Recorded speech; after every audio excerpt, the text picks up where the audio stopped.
Hello, j'espère que tu vas bien et je voulais déjà te remercier d'avoir choisi le planeur Elle Croix pour ton année 2023. Un grand, grand, grand merci euh, pour ta confiance.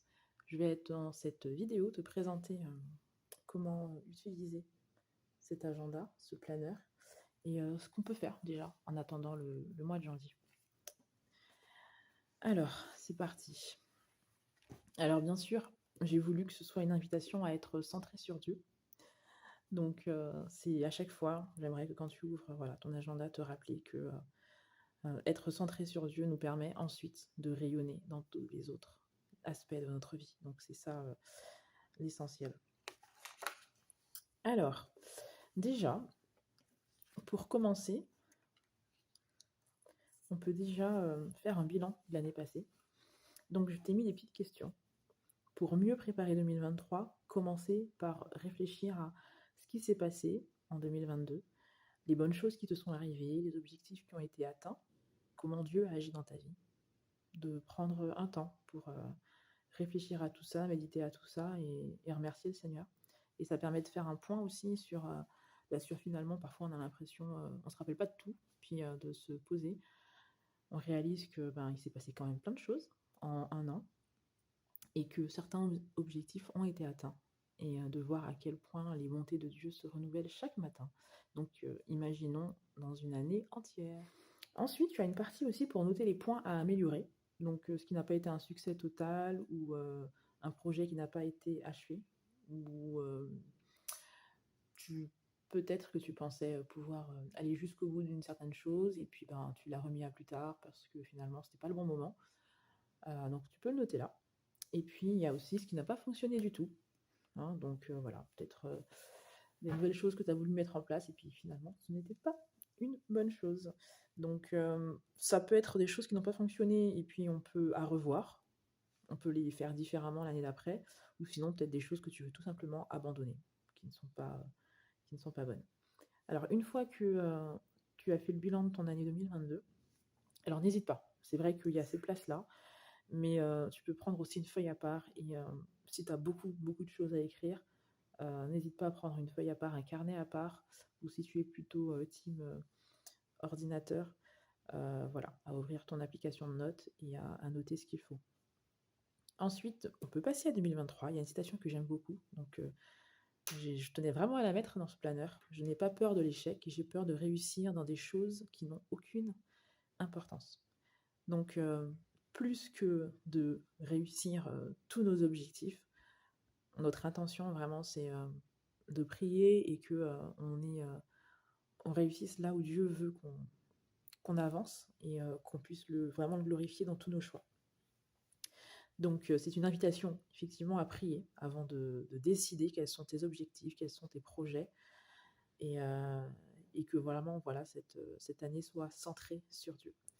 Donc tu pourras faire ça et puis ensuite vraiment noter tout ce que tu peux mettre en vrac, tous les objectifs, les souhaits, les intentions. Après, même si tu sais pas encore lesquels choisir, tu peux tout noter. Et ça peut être en lien avec tout, hein, que ce soit professionnel, que ce soit spirituel, que ce soit par rapport à ta santé, qu'importe.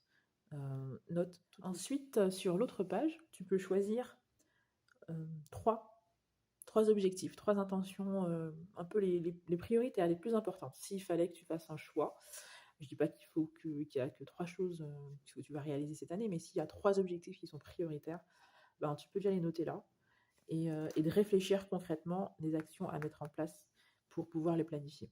Si on a juste des intentions, si on a juste des souhaits, ça ne va pas plus loin en général. D'ailleurs, c'est là que réside une des clés de la réussite, c'est que souvent on a des souhaits, mais on ne va pas plus loin. Alors que si concrètement on note les actions qu'il faut mettre en place pour arriver à nos objectifs et que ensuite on les planifie, on les note dans notre planeur, dans quel que soit l'outil que vous utilisez, à ce moment-là, en fait, on a un chemin, on a un chemin à suivre, on a des actions qu'il faut réaliser les unes après les autres. Donc, je t'invite vraiment à réfléchir à ce que tu veux faire et ensuite vraiment à écrire quelles sont les actions clés pour pouvoir arriver à tes objectifs concrètement. concrètement. Donc voilà, après je t'ai mis estimation du temps que cela va prendre, en essayant d'être réaliste. Donc voilà, est-ce que c'est quelque chose qui va te prendre l'année, juste des jours, juste des semaines? Et ça permet de mieux te projeter aussi dans ton année et de te mettre une vraie deadline réaliste en te disant, bon, bah voilà, je voudrais des résultats à cette date-là, donc voilà à quel moment je dois commencer à travailler sur ce projet pour pouvoir arriver à bout de tout ça. Ensuite, il y a une vue annuelle. Je reviendrai dessus pour savoir comment l'utiliser. Comment fonctionne un mois?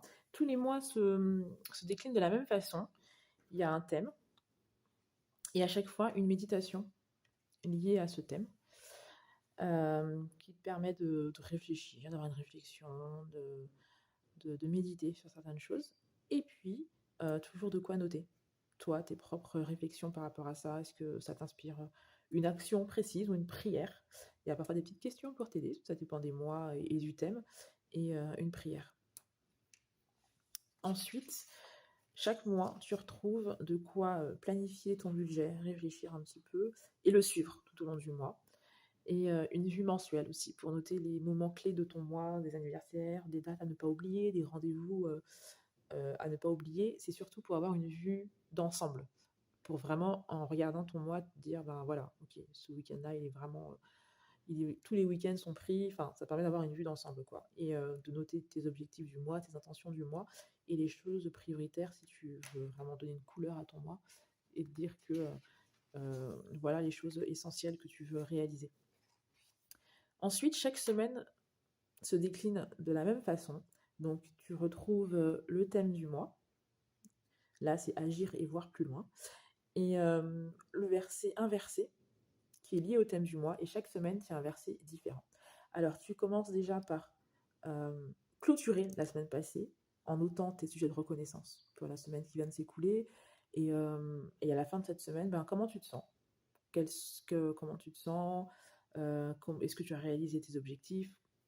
Qu'est-ce qui s'est passé, etc., etc.